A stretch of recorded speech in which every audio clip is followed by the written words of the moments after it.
নমস্কাৰ সকলোকে পুনৰবাৰ স্বাগতম জনালোঁ। আজি আমি আলোচনা কৰিবলৈ লৈছোঁ DLED প্ৰি এণ্ট্ৰেন্স টেষ্ট সম্পৰ্কত।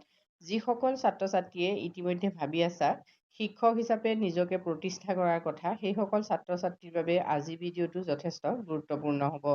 যিহেতু DLED এনে এটা কোৰ্চ হয় যিটো কোৰ্চ সম্পূৰ্ণ কৰি তোমালোকে প্ৰাইমেৰী টিচাৰ হিচাপে নিজকে এষ্টাব্লিছ কৰিব পাৰিবা। 2024 বৰ্ষত যদি তোমালোকে DLEDৰ এই দুবছৰীয়া কোৰ্চটো কৰিব বিচাৰা, তেতিয়াহ'লে আজি ভিডিঅ'টো তোমালোকৰ বাবে যথেষ্ট গুৰুত্বপূৰ্ণ হয়। 2024 বৰ্ষত DLEDত এডমিশ্যন ল'বৰ বাবে যি প্ৰি এণ্ট্ৰি টেষ্ট হ'ব, সেই টেষ্টৰ বাবে ইতিমধ্যে এডমিশ্যন ন'টিচ জাৰি কৰা হৈছে। এই ন'টিচ অনুসৰি তোমালোকে চোৱা কেতিয়া আবেদন কৰিব লাগিব, আবেদনৰ ফিজ কিমান আৰু কিমান পাৰ্চেণ্টেজ হ'লে তোমালোকে এই এক্সামৰ বাবে আবেদন কৰিব পাৰিবা। সেই সম্পৰ্কত সম্পূৰ্ণ তথ্যখিনি তোমালোকে আজি ভিডিঅ'টোৰ জৰিয়তে জানিব পাৰিবা। যদি তোমালোকে যিকোনো ষ্ট্ৰীমৰ পৰা হায়াৰ ছেকেণ্ডেৰী পাছ কৰিছা, তেতিয়াহ'লে এই DLED কোৰ্চৰ বাবে হ'ব লগা এণ্ট্ৰেন্সৰ বাবে আবেদন কৰিব পাৰা। ইয়াত মাত্ৰ এটা চৰ্ত আছে, তোমালোকৰ পাৰ্চেণ্টেজ 50% হ'ব লাগিব। যদি তোমালোক SC, ST, প্লেইন, ST হিলছৰ কেণ্ডিডেট হয়, তেতিয়াহ'লে তোমালোকৰ বাবে 5% মাৰ্কছৰ ক্ষেত্ৰত ৰিলেক্সেশ্যন থাকিব আৰু 35% হ'লে তোমালোকে আবেদন কৰিব পাৰিবা।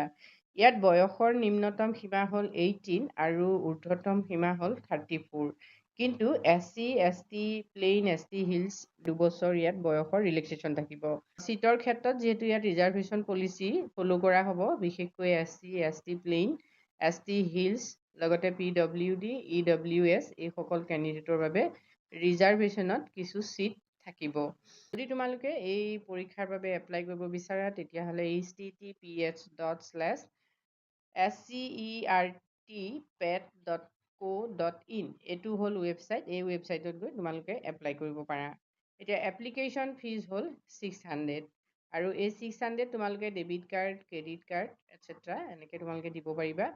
এডমিট কাৰ্ড তোমালোকে ডাউনলোড কৰিব পাৰিবা সেই একেটা ৱেবছাইটৰ পৰা, মানে https://certpet.co.in এইটো ৱেবছাইটৰ পৰাই তোমালোকে এডমিট কাৰ্ড ডাউনলোড কৰিব পাৰিবা। আজিৰ পৰা অনলাইন আৰম্ভ হৈছে আৰু closing of online submission of application with fridge payment হ'ল 10/6/2026। ডাউনলোড অফ এডমিট কাৰ্ড তোমালোকে 5/7/2024 পৰা ডাউনলোড কৰিব পাৰিবা আৰু date of pre entry test হ'ল 12/7/2026 আৰু ডিক্লেৰেশ্যন অফ ৰিজাল্ট ডিক্লেয়াৰ কৰা হ'ব 27/7/2026। যদি এই বিষয়ত আৰু তোমালোকে জানিব বিচাৰা, তেতিয়াহ'লে https://certpet.co.in এইটো ৱেবছাইটত গৈ চাব পাৰিবা। ধন্যবাদ।